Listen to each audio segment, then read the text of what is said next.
No Antigo Testamento, era a estratégia dos filisteus entulhar os poços para que o povo de Deus não pudesse acessar a água subterrânea, as fontes. Agora, o que aconteceria se nós mesmos entulhássemos os nossos poços? Hoje é dia de falar de cura da alma. Vamos embora, que hoje é dia de parola.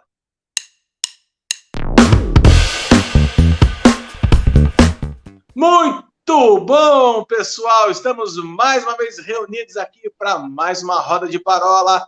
Dessa vez a nossa roda de número 43. Estamos encerrando o tema emoções, agora aqui no mês de março de 2021. Todos nós presos em lockdown novamente. A pandemia não dá sossego, mas nós cremos que nós temos um Deus que pode fazer muito mais do que aquilo que nós pedimos ou pensamos. Hoje estamos novamente com um convidado especial, mas antes de apresentá-la, eu quero fazer um pedido para você.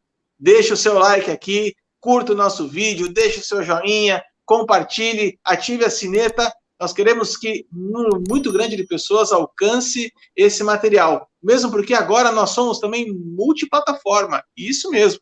Os paroleiros estão no YouTube, no Facebook, no Instagram, no Telegram e agora também no Spotify.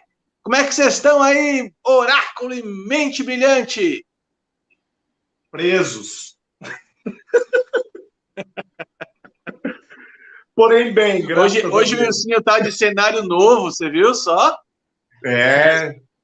Exatamente. O espelho, segundo os arquitetos, da profundidade. Ele é uma mente brilhante. Olha aqui, o símbolo da profundidade. Tá vendo? Olha lá, olha o brilho sobre a mente dele. Porque, na verdade, eu sou uma pessoa iluminada. Né? Você tem aqui, ó, é como se eu fosse um anjo. Entendeu? Perfeito. Quase. É assim, desse jeito. Quase. Exatamente. É dessa forma que a gente consegue sobreviver aqui. Presos, mas saudáveis. Gente, nesse mês, a gente abordou vários aspectos a respeito das emoções. Nós, na primeira parola do mês, falamos sobre espírito, alma e corpo. Na segunda semana, nós falamos sobre doenças da alma. Semana passada, tivemos uma parola incrível sobre inteligência emocional. E hoje, nós vamos abordar um tema que eu, particularmente, acho muito bacana. Sei que o Wilson também gosta bastante, até porque esse faz parte do ministério dele lá na Igreja Verbo da Vida em Pinheiros. E nós hoje contamos com mais uma convidada especial para falar sobre cura da alma. Mais especificamente, cura para a alma ferida. Quero apresentar para vocês Simone Bittencourt. Tudo bem com você, Simone? Queria que você falasse um pouquinho da tua vida, do teu ministério. Conta um pouquinho para a gente sobre você. Oi, paroleiros. Oi para todo mundo, né? Graça e paz para quem está vendo a gente. Muito legal estar aqui. Obrigado pelo convite. Então, eu sou Simone, eu sou psicóloga, sou metodista. Eu não sei se eu conto quem é meu pastor, hein? Porque, né, fica tenso, mas meu pastor é o pastor Paulo. Né? Se eu falar coisa errada, já me corrija aí, hein, pastor, tá? Agora é hora de prova oral. Vamos ver se eu vou falar tudo certo. Não me decepcione, hein? Ai, ai, ai. Então, eu sou Simone, eu sou psicóloga. Eu sou psicóloga, tá fazendo 25 anos. Estou fazendo bodas de prata de psicologia. E eu me converti no meio desse caminho. Fiz as contas agora há pouco. Fazem 14 anos que eu me converti, que eu aceitei a Jesus. E é engraçado porque eu ia na igreja, eu via o povo aceitando Jesus e não entendia o que era aquilo de aceitar Jesus, mas que coisa mais... Aceitar Jesus? Ué, se eu tô aqui, eu aceito, né? E eu me converti numa igreja avivada e o povo aceitava Jesus e fazia festa e, sei lá, passou 1 mês, 2, lá estava eu, psicóloga, doida, no meio de todo mundo lá aceitando Jesus. Então, assim... A minha conversão foi violenta, né? Deus me moeu, me converti violentamente e eu digo que não tem como ter retorno disso. Fui caminhando, sou casada, meu marido depois se converteu, minha filhinha era pequena na época, minha filhinha aceitou Jesus lá na frente, quando ela quis, foi a coisinha mais bonitinha. Hoje ela é moça, tem 19 anos. E depois que eu fui conhecendo o pastor Paulo é meu pastor, 15, 16 anos, pastor 5? 7? Ih, já comecei errando. 7 anos, pastor Paulo é meu pastor, e eu costumo dizer que meu crescimento do meu ministério, principalmente, foi nas mãos do pastor Paulo, da Flávia, que eles me encaminharam cada vez mais e eu pude ir apurando esse lugar, que a gente brinca muito e eu gosto muito, que eu costumo dizer que o lugar que eu mais gosto de falar é nesse lugar aqui, da igreja, quando eu posso falar livremente de Deus e de psicologia junto. Então, quando o pastor Paulo me falou assim, fala de cura da alma, cura das emoções, que delícia, eu gosto muito, porque eu vejo as coisas muito juntas, né? Eu vejo muito a questão do processo, e é principalmente sobre isso que eu vim falar. Excelente.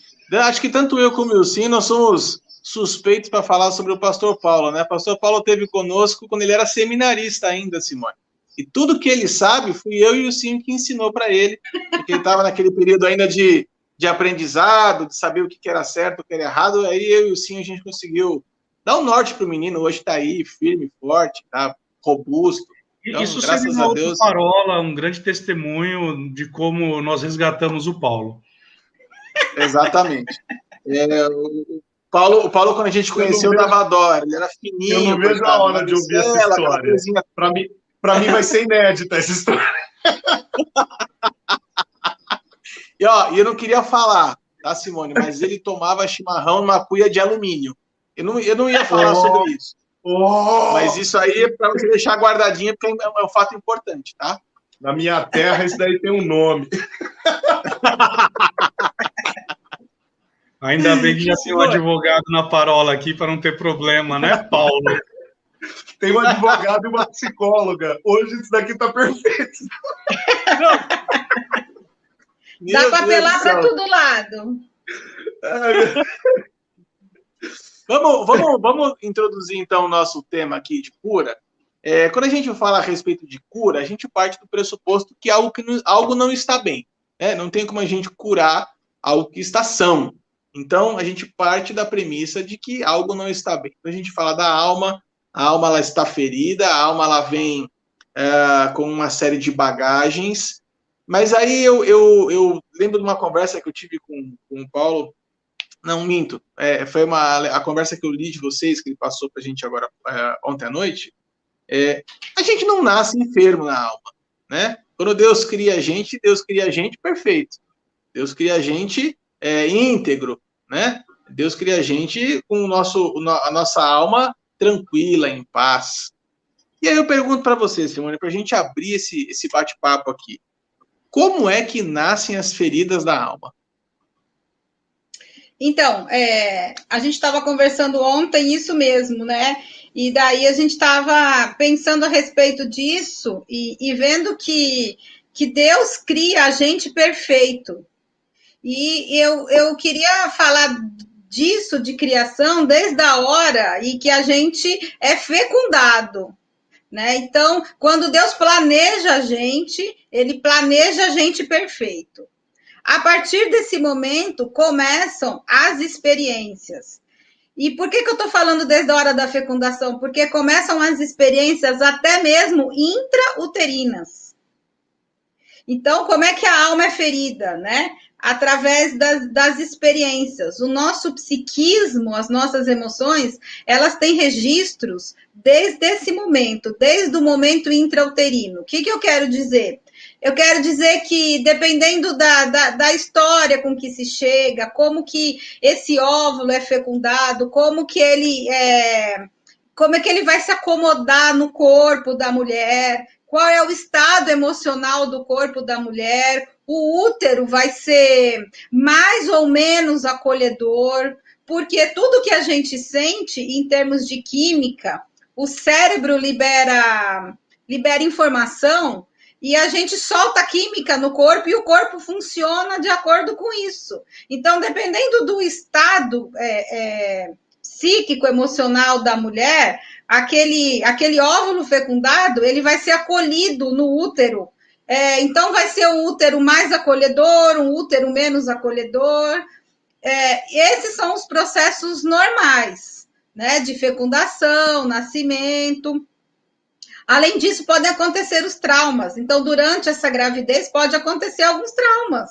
Eu não sei, alguns traumas emocionais que essa mãe pode passar, ou alguns traumas físicos, um acidente, um neném que nasce prematuro e tem que ir para a incubadora. Enfim, todas as experiências que a gente vai tendo desde a fecundação vão imprimindo registros na gente.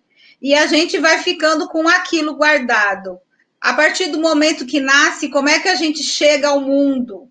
Então, como é que foi o olhar daquela mãe para o bebê? Como é que foi o ambiente familiar? Isso conta bastante. E a gente vai sendo constituído desde aí. Então, vocês imaginam a diferença que faz de um bebê que nasce e que chora desesperadamente e tem uma mãe calma que vai lá e pega esse bebê e fala para o bebê, calma, tá tudo bem. Ou um nenê que chora desesperadamente e a mãe fica desesperada e fala, ai meu Deus, o que eu faço com esse neném? O que eu faço? O que eu faço? Como que esse neném vai ficando? Ou um neném que chora desesperadamente e ninguém vai lá ver ele. Deixa ele chorando no berço que logo passa. Então, todas essas coisas vão deixando registro nas nossas emoções, na nossa psique, e a gente vai aprendendo a lidar com o mundo assim, porque é o que a gente vai aprendendo, que o mundo é bom, que o mundo é ruim, ou que o mundo deixa a gente lá e não liga pra gente, e a gente vai crescendo achando que o mundo é desse jeito, a partir principalmente dessas primeiras relações. E assim que eu vou pro mundo.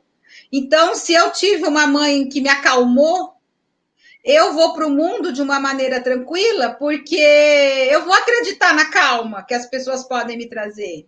Agora, se eu tive uma mãe desesperada, eu vou para o mundo desesperado, porque tudo pode ser um desespero, né? Então, assim que a gente vai, cada um vai sendo constituído e cada um pode ir sendo marcado. Então, assim, alguma marca a gente vai ter, né? Não tem como escapar, alguma marca a gente vai ter. Fora isso, os traumas que podem acontecer, que é não ter mãe, que é morrer mãe, ou sei lá, qualquer tipo de trauma. Mas o que eu quero deixar bem importante aqui é que, assim, desde as primeiras relações a gente vai tendo registro. Então, muitas coisas a gente tem desde aí. Crianças abandonadas, crianças que não tiveram aquele olhar acolhedor, um colo confortável, crianças que passaram fome, tantas coisas podem acontecer. Depois vai crescendo, né? Tem o treino do banheiro, o treino da fralda. Então, mães que gritam porque não pode fazer xixi fora do pinico, que, sei lá, vamos pensar que não come direito, então a mãe fica muito nervosa porque a criança não come. Esse foi meu caso, minha filha não comia direito. Então, assim, vai tendo vários registros, né? Depende do que acontecer. Ô, Simone, deixa eu te perguntar duas coisas. Primeira coisa eu tenho a sensação, você falando, de que nem todos os registros que são feitos na nossa psique, na nossa alma, são registros conscientes. Confere isso, tem coisa que cai no inconsciente mesmo e a gente não tem ciência do que está acontecendo, é algo que a gente sente como se fosse uma percepção ou como se fosse um feeling. Sim, completamente, porque assim, principalmente nessa fase intrauterina e na fase de bebê, bem novinho, enquanto a gente ainda não tem linguagem, enquanto a gente ainda não sabe falar, enquanto o cérebro ainda não reconhece que aquilo é dor de barriga, que aquilo é fome, que aquilo é frio, a gente tem só sensação. E a gente não sabe distinguir o nome disso. Então, a gente fala que são momentos pré-verbais, antes ainda, né, das palavras. Isso é muito rudimentar, né? Bem rudimentar. Isso é da ordem da sensação. Agora, mesmo outras experiências, que pode ser quando a gente já sabe falar, tudo, podem ficar no inconsciente. Porque tudo aquilo que a gente não digere, aquilo que a gente não consegue administrar emocionalmente, é como se a gente guardasse numa gavetinha escondida para não ter acesso. Porque não dá para a gente lembrar de tudo o tempo todo. Então, alguma coisa fica guardada, outras coisas ficam mais disponíveis para a gente usar. E no cérebro mesmo as coisas são separadas. Mas na região do córtex, que é mais aqui na frente, assim, do cérebro, é o comportamento, são as coisas conscientes. Mas dentro do cérebro tem uma região que chama amígdala. Lá dentro estão os traumas, os instintos. Então, assim, até fisicamente as coisas são separadas. Simone, você falando a respeito disso, alguns textos vieram para mim e já de bate-pronto, quando a gente vai pegar a história de Aminon, ele acaba estuprando, né, a sua meia-irmã, e ali ela sofre aquele atentado, e a gente conhece essa história, e Tamar, a história não conta o que aconteceu dali por diante, mas existe ali uma mágoa muito grande, uma ferida muito grande na sua alma, que alguém vai dizer em algum momento que, inclusive, é por isso que ela segue uma vida completamente frustrada, decepcionada, não tem um relacionamento, e aí uma série de coisas que não vem ao caso. E nisso que você estava falando, em uma das nossas parolas aqui, eu fiz um comentário que a minha esposa, ela é de TI, e uma certa vez conversando com ela, eu falei sobre uma oração que eu fiz, onde eu falava: Deus, por que o Senhor não deleta as coisas que aconteceram no meu passado antes da minha conversão? E a minha esposa disse para mim: então, deixa eu te falar uma coisa, quando você deleta, você não corrige os trackings do disco rígido. Você simplesmente apagou aquela mensagem, mas o tracking continua. O correto é você formatar, e é isso que é o novo nascimento. O novo nascimento, as coisas velhas já passaram, eis que tudo se fez novo. Nas nossas parolas aqui, nas primeiras parolas, e quando nós começamos essa série, nós falamos sobre a questão do novo nascimento. Quando nós nascemos de novo, nosso espírito é recriado, nós somos libertos de toda e qualquer penalidade que o pecado viesse sobre nós, mas a nossa alma ela não é recriada. Por isso que Paulo ele vai dizer lá em Romanos capítulo 12, verso 2, que nós temos que passar por um processo de metanoia, né? O que eu queria dizer com tudo isso aqui nessa introdução? A forma como você colocou, me veio à mente aqui, Paulinho, um texto que está lá em 1 Coríntios capítulo 15, verso 33, que diz assim: não vos enganeis, as más companhias corrompem os bons costumes. O que eu quero dizer com isso? Você introduziu aqui um elemento que, olhando também para um outro texto, e eu já vou chegar onde eu quero o ponto aqui, em Efésios capítulo 1, verso 4, diz assim: assim como nos escolheu nele antes da fundação do mundo. E aí você também usou uma fala muito sábia, Simone, que você disse assim, que Deus ele nos planejou para sermos perfeitos. Só que entra o pecado. E quando o pecado entra, as más companhias corrompem, as más conversações corrompem. E aí, quando nós estamos falando sobre corrupção, o pecado ele veio para trazer essa corrupção, essa corruptela, né? Pelo lado da psicologia, olhando para esses três momentos que eu coloquei aqui, Aminon, quando ele estupra sua irmã e ela segue nesse formato, as más companhias, ou seja, o ambiente em que eu estou, que pode me contagiar, e aí a palavra vai dizer lá em Provérbios, do que deve guardar, guarda o teu coração, porque dele procede as fontes da vida. Mas também a palavra fala que Deus ele me fez de uma forma plena. ele me forjou de uma forma para que eu espiritualmente fosse pleno. Como que, dentro da psicologia, dentro de tudo isso que você falou, como que a gente pode concatenar, e aí eu acho que essa é a única palavra que eu consigo encontrar aqui, a parte de eu tenho o novo nascimento, o meu espírito é regenerado, mas eu tenho que passar por um processo de regeneração da minha mente. Por quê? Eu sou salvo, Filipenses vai dizer, eu tenho que desenvolver a minha salvação, e aí é um processo que eu não posso fugir, e aí é algo que é da alma mesmo, é o meu sentido, é a minha mente, é o meu coração. Como que é isso? Como que há essa mescla de forma que a gente não caia num erro, e muitas vezes a gente olha para isso e fala assim, sabe o que é?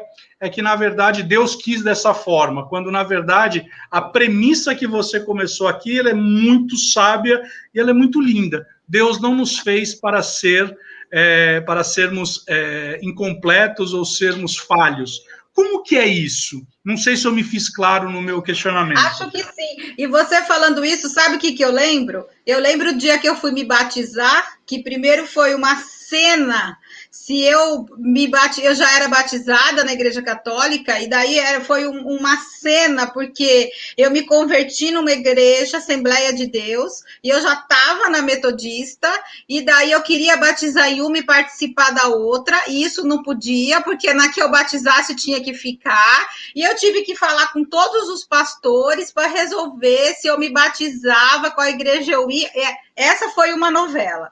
Outra novela que eu queria me batizar na piscina, na água, porque eu escutava que nascia de novo e todo mundo falava assim, uau, vai ser, e eu queria. E daí os pastores todos entraram num acordo, eu pude me batizar nas águas na Assembleia, onde eu me converti, e imediatamente eu já entrei de membro numa igreja metodista, os 2 pastores aceitaram, e lá fui eu para a piscina. Fui eu para a piscina, vou nascer de novo. Mergulhei, levantei, o que aconteceu? Nada. Né? O velho não sabe nadar, tem que matar afogado todo dia. Não aconteceu nada, porque o que é nascer de novo? Né? O que é nascer de novo se a gente não respeitar o processo? Esses dias eu escutei uma coisa muito legal que eu consegui também colocar ordem nas coisas que eu também estava pensando. A graça é de graça, ela é de uma vez, a graça, pum, né? A graça é de graça. Aí para frente, o resto é a gente que caminha no nosso processo de acerto e erro. Então, como que as experiências, as más companhias, os traumas, vamos pegar um abuso, né? Você deu um exemplo de abuso, vamos pegar isso como sendo as más companhias que podem nos corromper. Né? Então, o que vai acontecendo na nossa vida vai deixando essas marcas no nosso interno. E aquilo vão ficando as cicatrizes. Quando a gente recebe a graça sim, é de uma vez. Né? A gente foi justificado, tá? E daí em diante, o caminho é nosso. Aí começa o nosso processo de cura. O cura do quê? Das feridas que a gente foi acumulando a vida inteira. Vamos pensar numa ferida na pele, que todo mundo conhece, que é mais fácil e que a gente vê. E a gente sabe que quando a gente tem que fazer um curativo na ferida, tem que lavar, esfregar e fazer o curativo, né? Então, nem sempre mexer no processo, mexer na ferida vai ser bom. Mas a gente tem que decidir, eu quero começar. E daí vai começar o caminho, então vamos mexer nas feridas. E daí começa o caminho do olhar para dentro. E vamos ver o que eu tenho aqui dentro.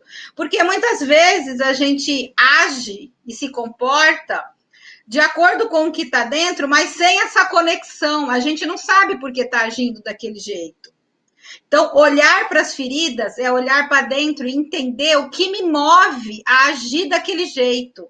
Então, se é difícil eu perdoar, por que é difícil eu perdoar? Porque eu sou uma pessoa assim.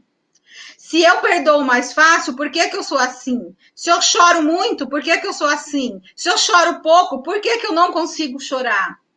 Por que eu não consigo dizer das minhas angústias? Ou por que eu vivo pedindo para os outros alguma coisa? Então, assim, como cada um se comporta, é o que tem lá dentro guardado. Aí o convite fica então tá, vamos entrar nesse processo de cura? Então vamos olhar para dentro.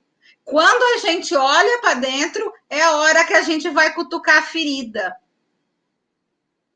E daí, o que vai acontecer, eu não sei. Eu só sei que Deus não faz nada pela metade. O plano dele, desde o começo, foi a gente ser perfeito. Quando ele dá o seu filho para morrer por nós, ele restaura o plano dele, da gente continuar perfeito, a gente toma a decisão pela fé, que a gente acredita nisso, e a gente tem a oportunidade de nascer de novo, quando a gente declara assim que aceita, né, o sacrifício de Jesus na nossa vida, e daí começa a nossa oportunidade de cura, de voltar àquela perfeição planejada por Deus. Só que isso não é assim que nem eu pensei que ia acontecer no batismo. Quando eu mergulhei, levantei e tudo ia ser bom, diferente, né? Não foi. Não foi. Aí, no começo, eu vivia atrás de oração e todo mundo orava por mim e falava assim, é um processo. E eu, mas que processo que nunca acontece? Hoje, olhando 14 anos para trás, eu vejo que é um processo e que não terminou, mas que é um processo, porque hoje eu já sou diferente de antes, mas é um processo e não é assim. Deu para responder? Também fui passando. Sim. E eu queria, antes do Paulinho entrar, eu queria só fazer um gancho e só mais uma pergunta em Hebreus, no capítulo 12. Você pode ver que o único que é bíblico aqui sou eu aqui, apesar do teu pastor estar aqui, né? Mas tá tudo bem. Em Hebreus... Palhaço. Ai, cadê a minha? Cadê a minha? O Arthur com o livro de receita da Priscila ali. Ó. Em Hebreus capítulo 12, você tocou num tema aí, eu quero insistir nesse ponto. Na última parola, eu citei aqui C.S. Lewis, que ele diz assim, que todo pecado tem a origem no orgulho. E aonde que a gente quebra o orgulho? Através do perdão. E você falou algo aí que para mim mexeu comigo aqui na hora que você estava falando, que lá em Hebreus 12 vai dizer assim, segui a paz com todos e a santificação, sem a qual ninguém verá o Senhor, atentando diligentemente, porque ninguém seja faltoso, separando-se da graça de Deus. E é isso que eu queria falar contigo. Nem que haja alguma raiz de amargura, que brotando vos perturbe, e por meio dela muitos sejam contaminados. Aí, de novo, tem aquela questão que as más companhias corrompem. Você acredita que... Eu gostei da tua ilustração, que você entrou na água, saiu e nada aconteceu. E aí... eu também tive algo semelhante assim. Olhando para esse texto de Hebreus, você acredita que para que todo o processo de cura ele possa ser estabelecido, é necessário que eu olhe, primeiro, se eu tenho algo voltado para perdão, quer comigo mesmo, quer com o meu próximo, porque aqui esse texto ele está falando sobre uma raiz de amargura, e essa raiz de amargura, quando a gente olha para uma raiz, primeiro ela cresce para baixo, você não vê, e depois ela vai começando a ter um caule, e esse caule começa, mas você já viu, e aquilo começa a contaminar as pessoas. As más companhias corrompem, o meu coração acaba sendo contaminado. Você acredita que dentro desse processo de cura, dentro desse processo, que até você comentou, E aí não sei se agora esse é o momento onde você pode até mencionar a respeito do teu testemunho, que é por aí que a cura lá deve estabelecer, que onde nós precisamos primeiro, eu preciso primeiro me perdoar, porque a palavra fala que eu tenho que amar a Deus acima de todas as coisas e amar ao próximo como a mim mesmo. Porque eu só posso amar o próximo se eu me amar. E se eu não me amo? Talvez eu esteja aí com uma raiz de amargura e eu estou fazendo o inverso. Como que você vê isso? E prometo que a parola de hoje eu não falo mais nada. Mentira, falo sim. Olha, quando você vai falando de vários sentimentos, eu vou olhando e pensando numa direção do que eu tenho para dentro de mim e do que eu tenho para fora com o outro. Quando você fala de perdão, eu penso no outro, para fora. Quando você fala em amargura, eu penso em mim, para dentro. O que eu diria são experiências de dor. Daquele nível que a gente falou no começo, no nível meio de sensação, de mal-estar. E dor para o bebê é uma coisa de vida ou morte, é dor de morte, é dor de não viver. Então, é uma coisa que, se eu tentasse dizer, eu não ia conseguir descrever, porque é dor de fim de vida, é de morte, é um não existir. Então, são experiências dessa ordem que vão criando coisas ruins e que a gente vai dando outros nomes. Mas sentimentos básicos, né? Tristeza, nem é mágoa. Mágoa já é elaborado. Seria tristeza, raiva, amor, sentimentos básicos, eu diria daí. Daí derivam os outros. Perdão está numa ordem mais elaborada, porque já diz respeito ao outro, à relação. Para eu conseguir perdoar, é o que você falou, tem que ver como é que eu lido primeiro com esses sentimentos básicos meus, de mal-estar, de dor, de raiva, de tristeza, o que eu sou capaz de suportar, ou o que tristeza significa para mim. Então, assim, a gente está aprofundando demais uma coisa que é bem complexa, porque é muito pré-verbal, muito do comecinho da vida, né? Mas, assim, é dessa ordem que a gente mexe, é nessa ordem que a gente está quando a gente fala de cura interior, de cura das emoções, e aonde a gente tem que tocar, aonde a gente tem que ir. Por isso que quando a gente mergulha na piscina para batizar, não acontece nada, né? Porque a gente só dá uma afogadinha e já levanta, né? Então, assim, demora para a gente entender o processo que está acontecendo. Agora, eu acho, você falou do meu testemunho, né? Eu acho e vivo que é possível. Quem que falou? O que foi? Não, eu queria só fazer um parênteses aqui, pedir um favor aqui para o Arthur e para o Paulinho. A Simone tem muito para ser uma paroleira entre nós aqui, viu? Acho que nós podemos depois nos reunir e fazer uma proposta para ela participar de forma... Tá? Mas depois a gente conversa. Vamos tentar cobrir o salário. Dela. Deixa eu fazer uma observação. A Simone, ela colocou... falou algumas vezes acerca de ser algo assim, muito pré-verbal, o início da constituição de alguns sentimentos que vão determinar a nossa identidade. Olha onde a gente já está de novo, o Arthur e o Wilsinho, a gente roda e cai no assunto identidade, né? Eu achei fabuloso a abertura do bate-papo, quando a gente parte da premissa de que o ser humano ele foi criado por Deus mediante uma forma perfeita, né? Um estado perfeito. E ontem à noite, depois que eu bati um papo com a Simone, a gente trocou algumas mensagens pelo Zap, combinando alguma coisa para hoje, né? Depois disso, bem tarde da noite, aí eu fui orar e conversar um pouco com Deus, e alguns textos me vieram ao coração. Um deles, o Salmo 139, ali no versículo 15, palavra diz assim: os meus ossos não te foram encobertos quando no oculto eu fui formado e entretecido, como nas profundezas da terra. Os teus olhos viram a minha substância ainda informe, e no teu livro foram escritos todos os meus dias, cada um deles escrito e determinado, quando nenhum deles existia. Essa informação aqui é importante para o que eu quero falar. E o outro texto que me veio à memória, como não podia ser diferente, foi Jeremias, capítulo 1, versículo 5. Antes de formá-lo no ventre materno, eu já o conhecia, antes de você nascer, eu o consagrei e constituí profeta entre as nações.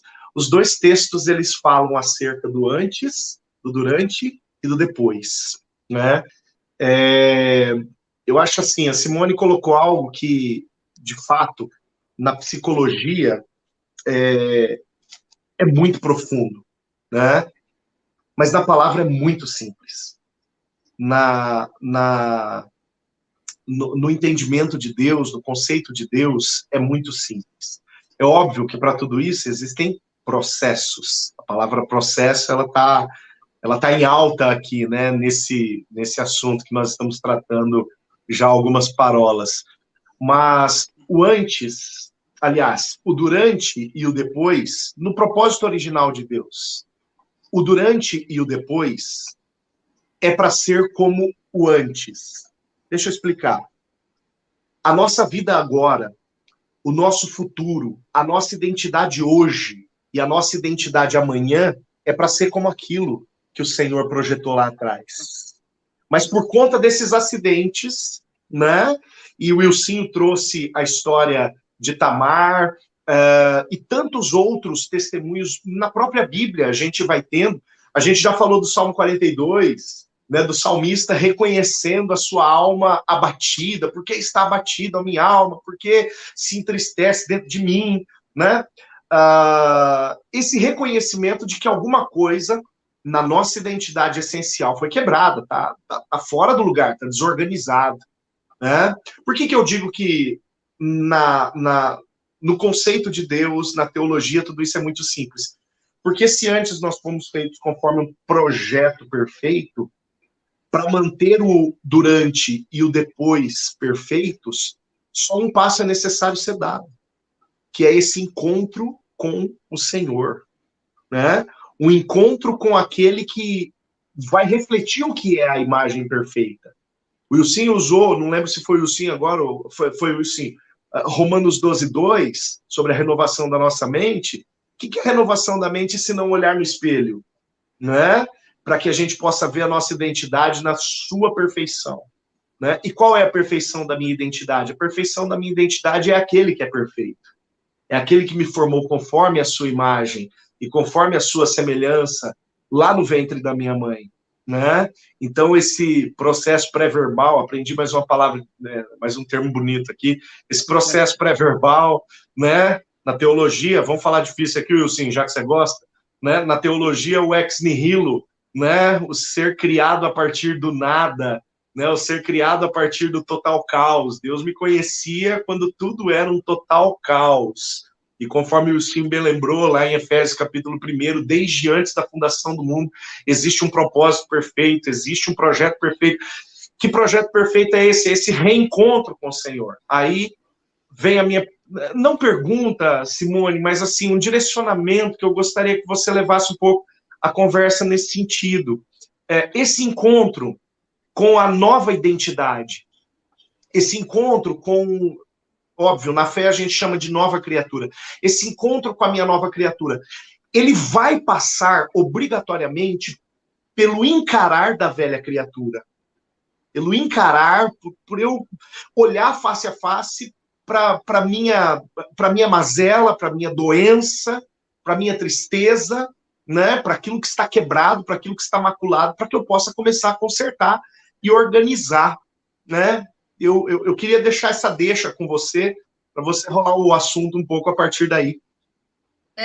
Eu acho que sim, porque assim, quando isso acontece e a gente é confrontado, então, né, com a imagem de perfeição que era para a gente ser e a gente não é, a gente precisa se incomodar com isso, né? E daí querer ser diferente.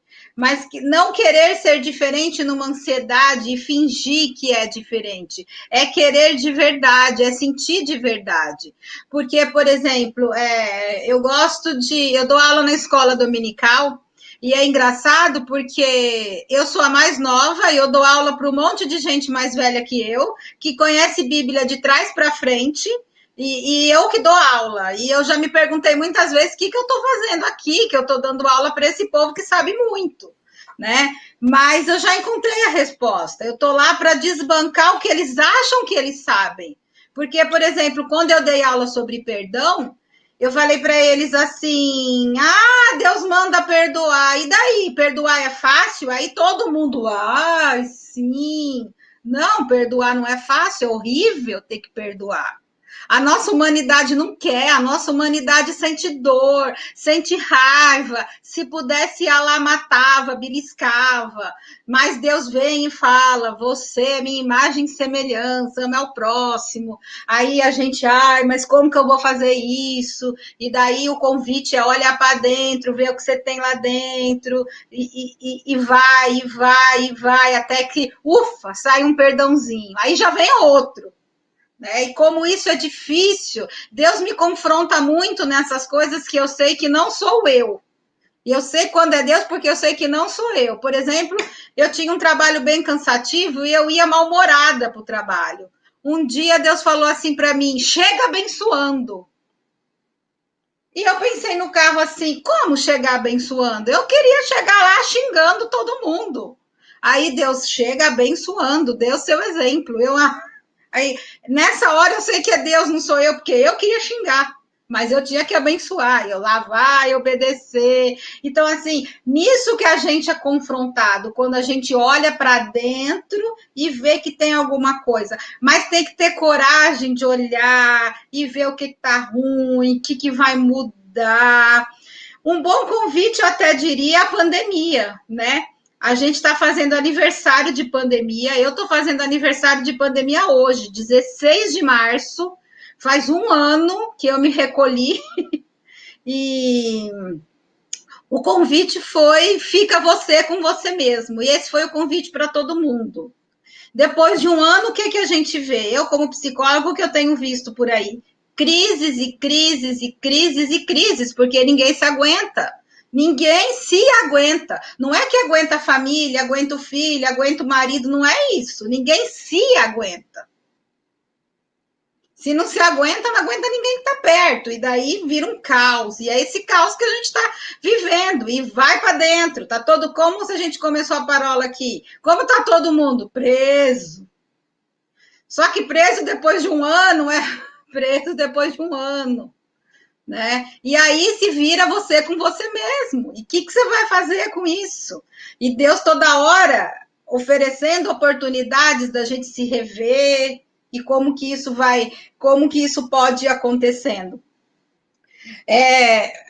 O Wilsinho disse aqui, né, de eu falar do meu testemunho, e eu vou começar por uma parte do meu testemunho, porque meu testemunho é muito longo, mas numa dessas vezes que Deus me convidou a me rever, foi uma paulada, mais uma paulada, né? Porque paulada leve, né? Paulada de Deus é leve, né? A gente dói, mas não dói. Então, a minha história é assim: eu tive câncer de mama há 16 anos, vai fazer. 16 anos. Eu tive câncer de mama há 16 anos atrás, a minha filha tinha 4 aninhos de idade.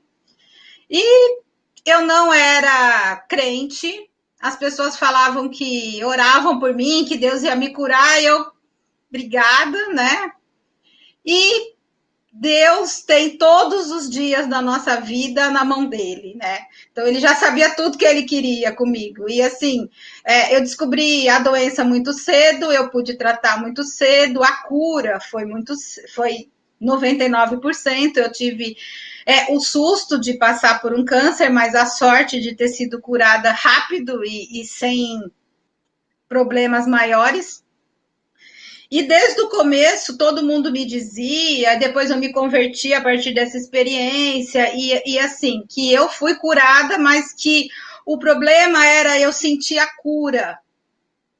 E eu não sentia essa cura, eu tinha muito medo. Então, eu estava curada do câncer, mas eu tinha muito medo. Então, eu passei, por exemplo, 1 ano achando que eu tinha metástase na coluna, porque eu tinha uma dor na coluna. Claro, com medo, com tensão, né? Dura, com medo. E eu tinha dor na coluna e eu passei 1 ano achando que eu tinha metástase na coluna. Mais ou menos depois que passou 1 ano, eu mesmo concluí. Acho que não, né? Porque senão eu tinha morrido.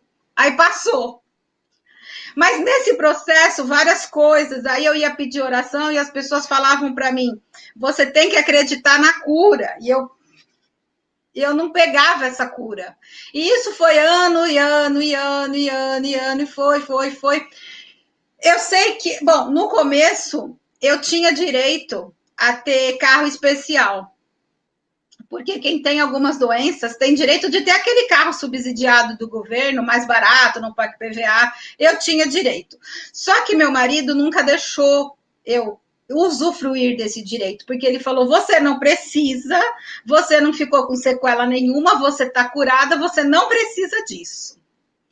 Tá nada, né? Porque depois de 12 anos, eu desobedeci o meu marido, eu entrei no Detran com o pedido de carta especial, que eu falei, agora eu vou pegar esse carro, porque se eu tenho direito, eu tenho direito. 12 anos depois, eu fui lá no Detran, entrei com o pedido de carta especial, marquei o exame médico e fui no exame médico, levei todas as cartas de 12 anos atrás de diagnóstico de câncer de mama, porque eu não estava mentindo, é verdade, eu tive. Chegou lá, mas eu não mentia, porque eu não ia mentir, era só se eu tivesse direito mesmo. E outra, quando a gente faz exame, a gente tem que apertar os negócios, e se eu apertasse errado e o médico visse que eu estava mentindo, ia ser pior ainda para mim. Então, nem mentir eu sabia. Então, eu apertei tudo direitinho. Quando eu terminei de fazer o exame e tudo, o médico olhou para mim e falou assim, olha, a senhora não tem direito à carta especial, porque, graças a Deus, a senhora foi curada por completo e não teve sequela nenhuma, né? Eu nem respirava. Eu dei uma risadinha e falei pro médico, graças a Deus. Aleluia! Aleluia, né? Aleluia. Eu já conheci o pastor Paulo nessa época, falei para ele, ele deu essa risada da minha cara que ele tá dando, e todo mundo deu risada da minha cara, meu marido falou bem feito, quem mandou você ir lá, né? E assim, eu tô contando essa história para mim chega a ser até engraçada, mas ao mesmo tempo eu refleti muito, porque quando o médico disse para mim, graças a Deus você tá curada, era Deus dizendo para mim, você não entendeu que você tá curada, né? E assim, 12 anos depois, a gente ainda insiste no negócio e o processo vem, e Deus vem e move de novo, e explica de novo, e você dá mais um passinho na direção da cura.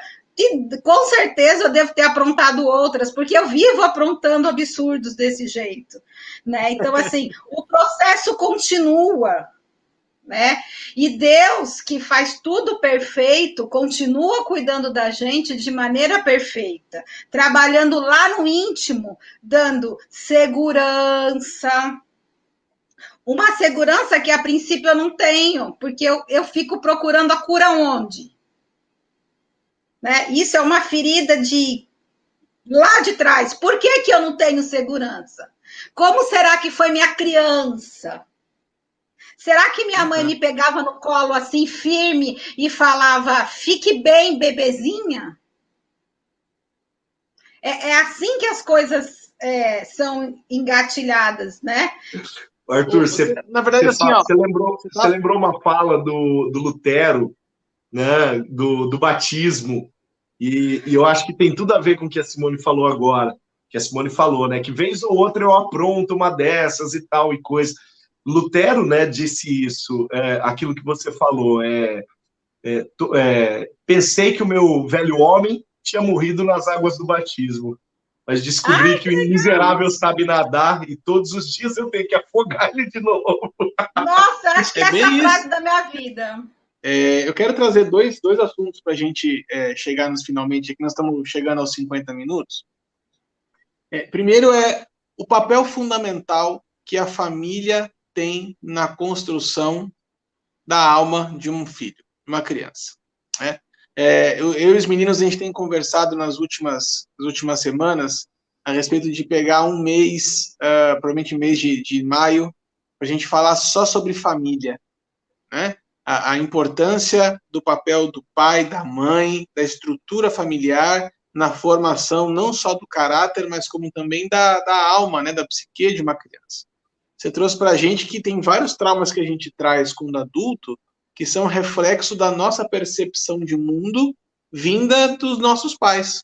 Ou seja, sim, aqueles que teoricamente são responsáveis por nos nutrir, por nos proteger, por nos ensinar e por nos dar direção, por falta de orientação, vamos dizer assim, eu não quero usar outra palavra, mas eles acabam sendo os principais responsáveis pelas nossas feridas emocionais. Eu diria até porque eles também são humanos e também têm as feridas deles. Exato. A gente vê o comportamento de repetição muitas vezes, né? Coisa que eu costumo dizer. Pessoas feridas ferem pessoas. Pessoas curadas curam pessoas, né? A Simone colocou, né? Eles não nos ferem porque eles querem ferir. Eles ferem porque eles não foram curados. Está na natureza dele. E uma outra coisa que eu queria trazer para a gente conversar, para a gente encerrar aqui, é uma palavrinha nova que eu aprendi, confesso para vocês que não faz muito tempo, deve fazer aí, sei lá, uns 6 meses, não mais do que isso, a importância da ressignificação no processo de cura das emoções. Né? Porque você partiu do pressuposto, você partiu da primícia, na verdade, de que o processo de cura, ele parte da gente. Parte da gente querer. Eu paro, eu me olho, falo aqui, ok, eu estou enfermo, ou estou doente, ou estou alterado, desequilibrado, e eu preciso tratar as minhas emoções. Eu olho para Deus e falo assim, agora me ajuda aqui a olhar para dentro de mim e entender o que eu estou sentindo, porque eu não consigo entender o que eu estou sentindo. E um desses processos de se auto-entender, vamos dizer, se é que essa expressão existe, é a gente ressignificar algumas emoções, ressignificar alguns fatos, algumas passagens. Eu queria que você falasse para a gente da importância dessa ressignificação no processo de cura, Simone. Eu chamaria o que você está dizendo de ressignificação, da gente atualizar e não repetir a emoção no momento que ela foi gerada. Então, por exemplo, o que eu vivi quando eu era um bebê tinha um peso na minha vida, diferente do que eu vivo hoje enquanto adulta. Por exemplo, até tive paciente que perguntou isso para mim. Então se eu tenho problema com a minha mãe, então agora eu vou lá ficar pertinho da minha mãe? Não. Porque se eu tive problema com o colo da minha mãe, por exemplo, agora que eu sou adulta, eu vou lá sentar no colo da minha mãe? Não, eu não quero mais o colo da minha mãe agora. Né? Não é assim. Então, a gente não pode pegar a mesma emoção bruta e pôr ela aqui hoje e viver ela desse jeito. A gente tem que ressignificar. Então, o que foi aquilo? No meio disso, uma coisa importante para a psicologia é a gente poder expressar o que ficou preso lá atrás. Quando a gente coloca para fora, a gente pode ter a oportunidade de digerir o que ficou preso lá fora, para hoje eu poder ter a lembrança, mas numa outra magnitude, não com a mesma intensidade de significado e dor. Porque eu posso te contar hoje, olha, na minha infância faltou o colo da minha mãe, e eu posso vivenciar isso hoje de uma forma que não é igual uma criança ficou super desamparada, porque uma criança sem colo de mãe fica super desamparada. Expressando isso, a gente vai conseguindo mexer, ressignificar e poder atualizar a emoção. Cronologicamente, com sentido que cabe aqui, não aqui agora. Senão a gente fica repetindo de uma maneira cega uma coisa que não cabe mais. Por exemplo, uma repetição cega disso é a gente meio que, entre aspas, pedir colo de todo mundo. Ai, sabe, ser uma pessoa chorona, reclamona, né? Então, assim, é um jeito de pedir colo. Então, é a criança que fica pedindo colo e não é um adulto que se comporta como eu não preciso mais de colo de ninguém, hoje eu sou um adulto. Nesse meio, a gente passa por poder expressar, poder olhar, poder reconhecer, poder chorar as suas dores, poder chorar o colo que não teve, né? Então, por isso que eu digo que mexer na ferida dói, não é confortável. Até eu descobri esses dias que tem um livro bem legal, eu nem li ainda, mas vou citar o livro, que é Você Precisa Falar com Alguém, né? E eu acho que a gente sempre precisa falar com alguém. A gente precisa falar com Deus, a gente precisa falar com o pastor, a gente precisa falar com os amigos, a gente pode se falar no espelho, e a gente tem os profissionais, a gente precisa falar com alguém, a gente precisa pôr para fora o que está aqui dentro. Ô, meninas, fazer uma pergunta de bate-pronto para vocês aqui, ó. Papum, vapt-vupt. Coisa que a gente escuta desde a época que a gente é gente na igreja, né? Cura é quando a gente fala de um assunto e não dói mais. Isso é verdade? Paulinho, e aí? Eu respondo você trocando uma palavra da sua pergunta. Cura, você perguntou se cura é quando a gente fala de um assunto, ele não nos dói mais. Eu troco a palavra dói por pesa. Cura é quando a gente fala de um assunto que no passado nos feriu e hoje ele não nos pesa mais, né? Levando em consideração tudo isso que a Simone falou acerca de um processo que precisa ser atualizado, contextualizado, quem eu era quando eu fui ferido e quem eu sou hoje, quando esse fardo não está mais sobre as minhas costas. Esse assunto não me pesa mais, né? Por quê? Porque eu já não sou aquele que passou pela dor. O contexto é outro, portanto, eu sou outro, a minha identidade é outra, e por conta disso, essa mochila eu não levo mais comigo. Eu queria encerrar minha fala e a participação de hoje trazendo à memória a minha fala da abertura da parola, né? Quando eu falei a respeito de poços entulhados, né? Eu falo porque isso foi uma experiência que eu tive, tanto eu como a Priscila. A gente acabou, no nosso processo, no nosso casamento, na nossa família, a gente acabou permitindo com que coisas fossem entulhando o nosso poço. A ponto que a gente chegou num certo momento que eu não conseguia mais acessar a água, não conseguia mais acessar a fonte de vida que vinha ali brotando de mim. E aí eu questionava a Deus e falava assim, Deus, por que o Senhor parou de derramar sobre a minha vida, tal? Até que um dia um homem virou para mim na igreja e falou assim, olha, na verdade Deus nunca fechou a torneira sobre a sua cabeça. Você que entulhou seu poço. Então eu entendi que eu precisava realmente assim parar, olhar o meu poço, falar assim, puxa vida, esse monte de coisa que eu mesmo joguei aqui dentro, eu vou precisar começar a tirar, né? E aí, entulhar poço, a palavra bem isso, né? Entulho mesmo, é resto de demolição. Coisa que você vai jogando ali, que não tem forma, que não tem mais contexto, que não se parece mais com nada, são só fragmentos de um monte de coisa que um dia foi alguma coisa, mas que hoje não é mais. São só fragmentos. Mas esse processo foi extremamente importante, por isso que eu trouxe essa palavra do poço no começo da parola. Will, você quer encerrar com alguma coisa? Só colocando uma base bíblica para não acharem que a nossa parola aqui é só conversa fora.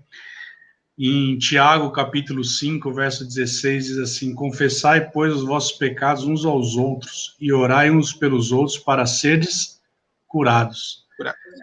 Se você puder e tiver essa experiência, lógico que você não vai sair compartilhando com o primeiro que estiver na esquina aí. Mas aquela pessoa, sabe, que você tem confiança, que tem maturidade, que vai absorver aquilo que você vai falar, mas não no sentido de julgamento. Certa vez, conversando com meu discípulo Paulinho, Eu precisei adotar esse pressuposto aqui.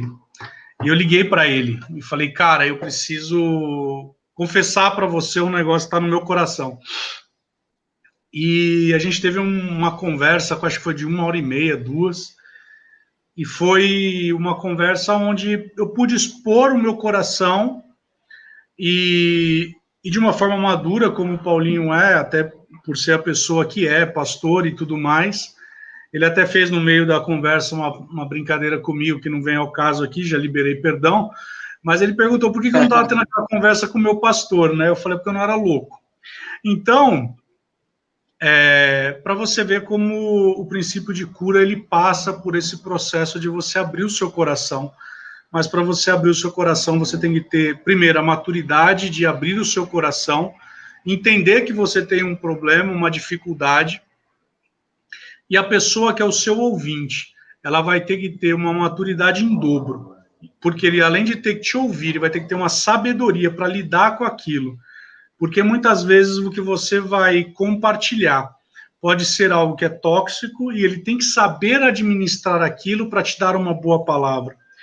E nesse testemunho que eu dou aqui, questão no dia seguinte, ou 2 dias depois, porque eu adotei esse princípio, acabou que eu experimentei de uma bênção na minha vida. Então veja que o fato de eu ter, por tanto tempo, guardado um sentimento que, na verdade, era uma coisa maluca, que não tinha nada a ver lá com cré, quando eu exerci esse princípio com o Paulinho, que é uma pessoa que eu julgo madura e tudo mais, abriu portas para mim. Então, de fato, esse princípio de você compartilhar, de você confessar o seu pecado, tenho para mim que a Simone é uma pessoa desse tipo, né? Ela é uma pessoa que recebe as pessoas dentro da sua clínica, do seu consultório, de uma forma madura, de uma forma que eu acho belíssimo quando você consegue associar o trabalho secular, apesar de eu não gostar muito de usar esse linguajar, mas o trabalho secular junto com a palavra, porque você pode associar o dunamis que o Espírito Santo tem e você vai de uma forma muito mais aprofundada. Então, é compartilhar e você poder obter a cura e você poder avançar e decolar cada vez mais. Deixa eu dar uma dica bem prática, porque quando a gente entra nesse processo de cura, a gente tem que olhar para dentro. Não adianta eu fazer o meu processo de cura apontando os outros para fora. Eu tenho que olhar para dentro. E um jeito que faz eu olhar para dentro é eu sempre fazer narrativas em primeira pessoa do singular, é usar o eu. Então, não é a gente não sei o quê, não, eu. Então, a dica de usar a primeira pessoa do singular, que é o eu, faz você se olhar e se colocar nesse lugar de olhar a partir de si. Senão a gente tem a tendência de ficar apontando os outros, né? E não é isso, né? A gente tem que olhar para dentro mesmo. Então, falar do eu é uma dica legal. Gente, que parola sensacional hoje. Esse tema foi um tema que realmente rendeu, hein? Quando a gente começou a falar, não imaginava que ia render tanto esse tema. Então, semana que vem, temos parola nova com um tema livre. Vai ser uma surpresa semana que vem, porque no mês de comemoração do Dia da Mulher, nós teremos uma roda de parola só com as senhoras. As senhoras paroleiras, Priscila, Flávia e Carol. Vai ser imperdível. Eu quero desafiar você a esperar ansiosamente pela nossa próxima roda de parola. Um grande abraço para vocês, fiquem com Deus e até a próxima.